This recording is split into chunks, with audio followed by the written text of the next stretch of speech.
যারা নতুন উদ্যোক্তা, আজকের এই ভিডিওটি শুধু আপনাদের জন্য। হাঁস ও মুরগি খামারি ভাইদেরকে আসসালামু আলাইকুম। আশা করি আপনারা অনেক ভালো আছেন। আমি অনেক ভালো আছি।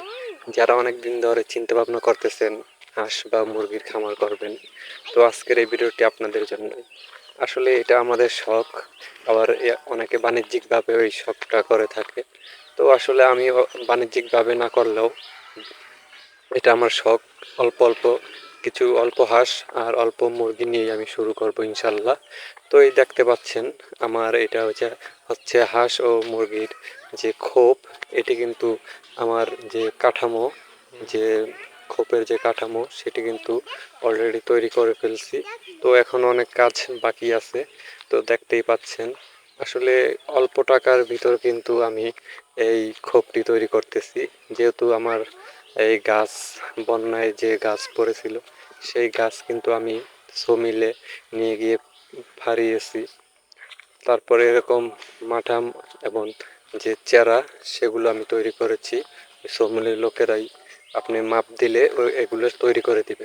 আর এই পাশে দেখছেন যে যে পেনা, এইসব পেনা, এই পেনাগুলো কিন্তু হাঁস খুব পছন্দ করে।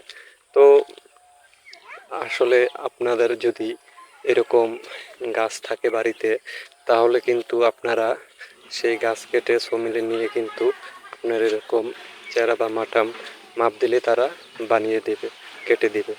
আর অবশ্যই আপনারা একটি জিনিস মনে রাখবেন, যে হাঁসের বাচ্চা প্রথম 1 মাস অবশ্যই পানিতে ছাড়বেন না, শুকনো জায়গায় রাখবেন।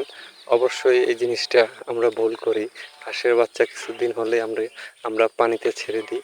যেটা নিয়ম হচ্ছে, হাঁসের বাচ্চা পানিতে ছাড়ার নিয়ম হচ্ছে 21 দিন পর ডাকপ্লে ইঞ্জেকশন দেওয়ার 8 থেকে 12 ঘন্টা পরে হাঁসের বাচ্চা পানিতে ছাড়তে হবে।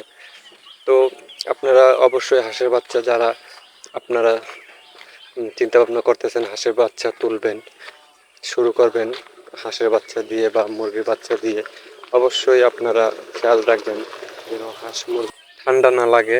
আর অবশ্যই ভিডিওটি যদি ভালো লাগে একটি লাইক এবং চ্যানেলটি সাবস্ক্রাইব করে দেবেন। ধন্যবাদ।